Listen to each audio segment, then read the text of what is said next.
Horror Stories by Forest Secrets.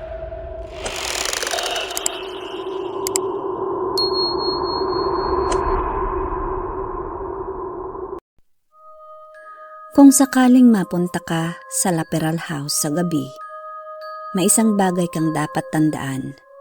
Huwag kang sasagot kapag may batang tumatawag sa'yo.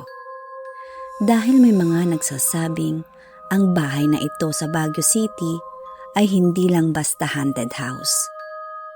Ito raw ay tahanan ng mga kaluluwang hindi kailanman nakaalis. At may isang kwento na bibihirang ikwento ng mga guard doon. Isang vlogger ang pumasok sa bahay na ito para mag-record ng content. Pero ang lumabas sa camera niya ay hindi na niya nakalimutan. At ang mas nakakatakot pa, hindi na siya muling bumalik sa Laperal House dahil may naiwan siyang kasama sa loob. Taong 2010, si Marco ay isang YouTuber na gumagawa ng horror exploration videos. Mahilig siyang magpunta sa mga lumang gusali, abandonadong lugar, at mga sinasabing haunted. Isang gabi ay nagpasya siyang pumunta sa Laperal House sa Baguio City. Ang bahay na ito ay kilala sa mga paranormal stories. Ayon sa mga kwento, noong panahon ng digmaan, ginamit umano ito bilang lugar ng pagpapahirap. Marami ang mga namatay.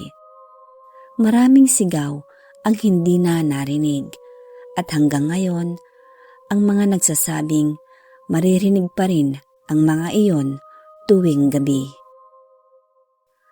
Bandang 10:00 nga ng gabi nang makarating si Marco. Tahimik ang paligid, halos walang tao sa kalsada. Binuksan na niya ang kamera. Isa ito sa pinaka-haunted na lugar sa Baguio. Tignan natin kung totoo nga ba ang mga kwento. Ang saad ni Marco, pagpasok pa lang niya sa loob, ay sumalubong agad sa kanya ang amoy ng lumang kahoy at mga alikabok. Lumang hagdan, madilim na hallway, at mga pintuang bahagyang nakabukas.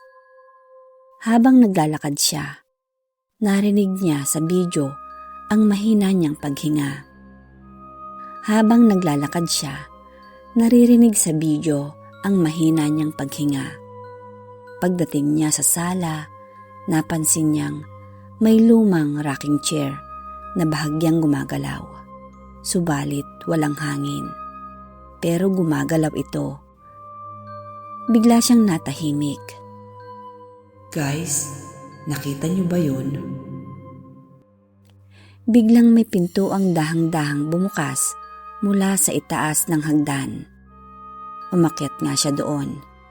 Habang papalapit siya sa pintuan, ay may narinig siyang mahina, pero pabulong. Kuya, bigla siyang natigilan. Tumingin siya sa kamera at bigla ulit natahimik. Pero pagkatapos ng ilang segundo, muling may tumawag sa kanya. Kuya, tulong. Boses iyon ng bata, galing sa loob ng kwarto.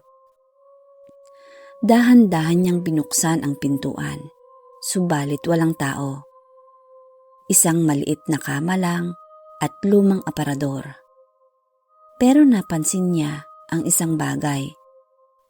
May maliliit na bakas ng paa mula sa sahig. Parang bakas ng putik, at papunta ang mga ito sa likuran niya. Biglang umikot si Marco palingon, subalit wala pa ring tao. Pero ang kamera, may dumaang anino sa likod niya. Hindi niya iyon napansin. Pero nang pag-upload niya ng video kinabukasan, doon lang nakita ng mga viewers isang maliit na anino na parang bata. Nagpatuloy pa rin siya sa paglalakad hanggang makarating siya sa pinakakwartong dulo. Sabi sa mga kwento ay dito raw nangyari ang maraming pagpapahirap noon. Pagbukas nga niya ng pinto ay biglang bumagsak ang temperatura at makikita sa kamera ang paglabas ng kanyang hininga na malamig. Sa gitna ng kwarto, may lumang upuan at parang may mantsa ng dugo sa sahig. Habang kinukunan niya ng video ang paligid, ay may narinig siyang iyak. Mahina pero malinaw. Iyak iyon ng bata. Bigla niyang itinapat ang kamera sa sulok ng kwarto at doon may nakatayo. Isang batang babae, nakasuot ng lumang damit, mahaba ang buhok na nakatakip sa mukha. Hindi ito gumagalaw, pero hindi rin nagsasalita. Dahan-dahan itong nagtaas ng ulo. At sa unang pagkakataon ay nakita ni Marco ang mukha nito. Maputla, may dugo sa gilid ng bibig at ang mga mata nito ay puro itim lang. Napamura si Marco at tumakbo palabas ng kwarto.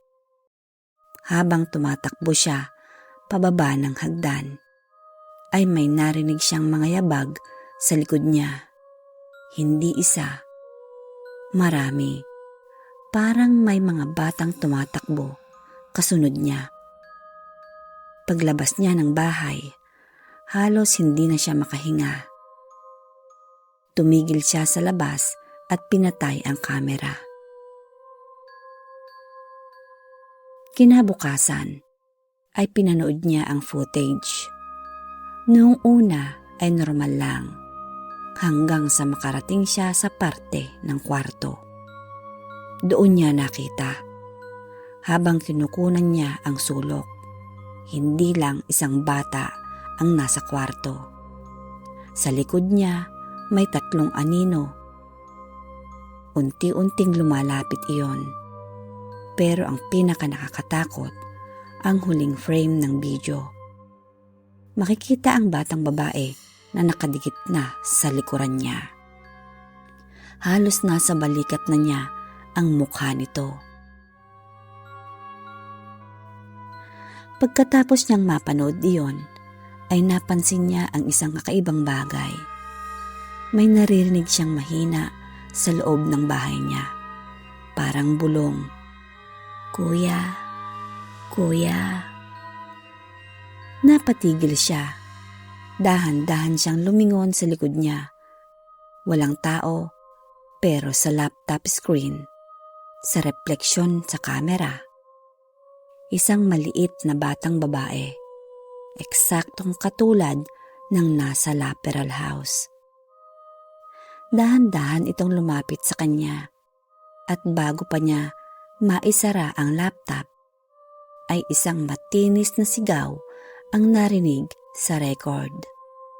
Pagkatapos noon, biglang natapos na ang video. Hanggang ngayon, ang channel ni Marco ay nananatiling online pa rin. Pero may mga bagay na mapapansin ang mga viewers sa bawat video niya. May isang maliit na anino na nakikita sa background. Isang batang babae na tila naghahanap ng susunod na makakasama niya sa Laperal House.